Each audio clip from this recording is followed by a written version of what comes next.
MG nagbigay ng updates patungkol sa vlogger na si Norman Mangusin aka Francis Leo Marcos. Ang lahat na yan, but before that, if you haven't subscribed yet to my YouTube channel, please don't forget to like, share, and subscribe at hit mo na rin ang notification bell for more updates. Bago tayo of course magpatuloy sa ating updates, thank you so much sa inyong laging panonood. Let's watch this video from Mr. ni MG. Norman Mangusin at ni MG without knowing anything.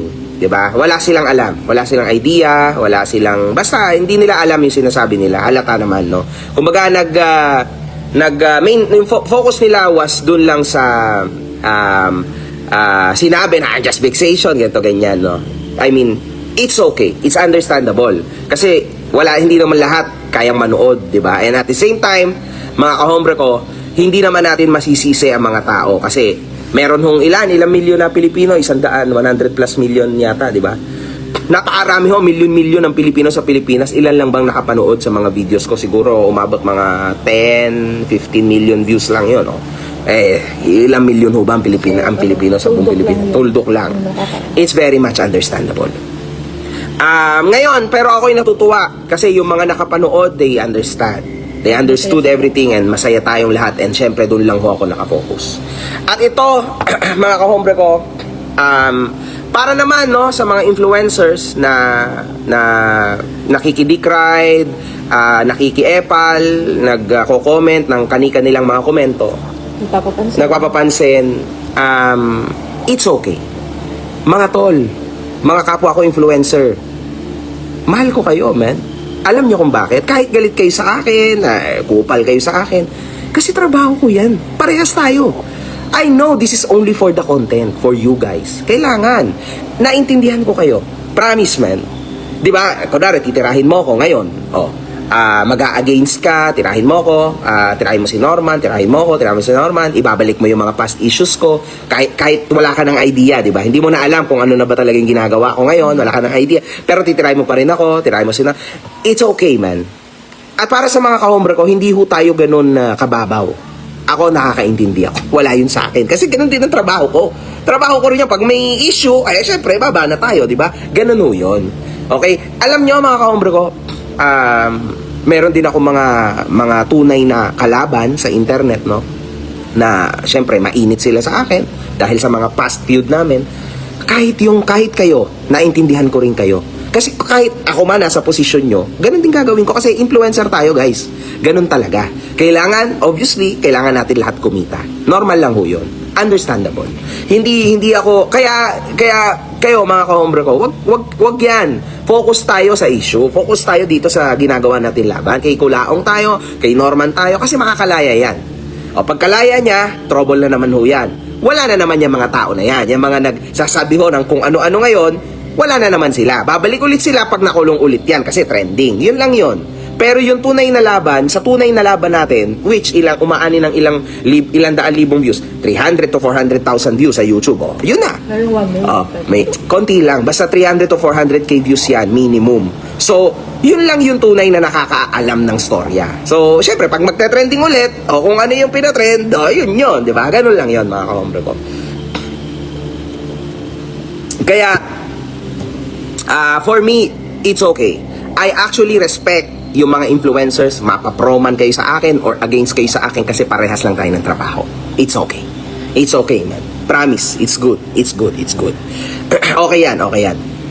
At, pero suggestion ko, alamin nyo ng ayos yung storya. Kasi syempre, marami ako mga kahombre na mababad trip sa inyo, magagalit sa inyo kasi hindi nyo alam yung storya. Okay? Lalo na yung tungkol sa kaso, sa ganito, sa ganyan. Alamin nyo mabuti kung bakit ko kinasuhan. Dapat klaro yun sa inyo. At dapat, nakalimutan ko kasing sabihin ito sa press con, dapat alamin nyo na itong tao na ito ay out on bail sa kasong human trafficking. Alam nyo ba yon? Hindi nyo alam yon. Yes, out on bail po siya sa kasong human trafficking. So be careful bago kayo magsalita, bago kayo maawa. Out on bail ho sa human trafficking. Kaya siguro nag-iisip kayo, bakit hanggang ngayon di pa nakakapag-bail? Di ba unjust vexation lang. Sabi nyo, di ba? Sabi ng mga taong na bigla na lang umusbong just now. Di ba? Yun ay dahil out on bail siya sa kaso niyang human trafficking. Be careful, guys. This is heavy. Di ba? Kasi, syempre, nag-out on bail ka sa human trafficking. Ginrant yung bail mo. Tama? So now, paglabas mo, magpakabait ka. Magpakabait ka. Tama? Oh. Kaso, ano nangyari? Nawarant ulit siya. So, alam niyo na yon. So, ibig sabihin, may mali talaga sa tao na to. Danger ito sa community. Oh. Kaya, parating niyo yung tandaan, mga kahombre ko. Maging mapagmasid tayo, alam niyo yan, intindihin niyo. Pero man, I respect these motherfuckers. I respect you guys, yung mga influencer. Same lang naman tayo. Diyos ko, ano ba naman kayo? Naglabas ng balita ang GMA News kani-kanina lamang patungkol sa vlogger na si Norman Mangusin na tila bagay ililipat sa Parañaque City Jail mula sa detention facility ng PNP at CIDG. Ayon kay Mark Jason Warnaculahewa, ililipat na si Norman sa Parañaque City Jail. Ang just vexation lang, nakalimutan mo na ba ang human trafficking case mo? So, noong February 26, 2026, inihayag ni Rafael Vicente Arcalinisa na ililipat na si Parañaque City Jail ang vlogger na si Norman Mangusin matapos siyang mahuli at hindi makalabas ng piyansa habang nasa kustodiya ng Criminal Investigation and Detection Group or CIDG. Ang desisyon ng korte at pagpapatupad ng National Police Commission or NAPOLCOM ay nagbigay pananaw ng opisyal na pagtalima sa mga legal na proseso kontra sa mga aligasyon na kinaharap ni Mangusin. Ang korte ay naglabas ng commitment order para sa paglilipat ni Mangusin mula sa CIDG patungo sa Bureau of Jail Management Penology or BJMP facility sa Parañaque matapos siyang arestuhin sa bisa ng warrant of arrest dahil sa 12 counts of unjust vexation. Isang kaso na nag-uugat sa mga reklamo laban sa kanya kaugnay sa mga kilos at pahayag na itinuring na walang basihang pang-aapi o pambigbigo sa iba sa online at personal. Si Norman Mangusin na kilala ring internet personality at nagpapakilalang trilyonaryo noong panahon ng pandemya at naging prominenteng tagapaghatid ng ayuda sa mga komunidad ay naharap sa seryosong pagbibintang matapos ang kanyang viral na aktibidad at kontrobersyal na pagpapakita ng sarili sa publiko. Ayon sa ulat, hindi nakapaghain ng piyansa si Mangusin habang nasa kustodiya ng CIDG dahilan upang ang korte ay maglabas ng commitment order para sa kanyang paglilipat sa BJMP Parañaque City Jail. Ito ay isang normal na hakbang ng sistema ng hustisya kapag may kaso at hindi nakapagbayad ng piyansa ang akusado.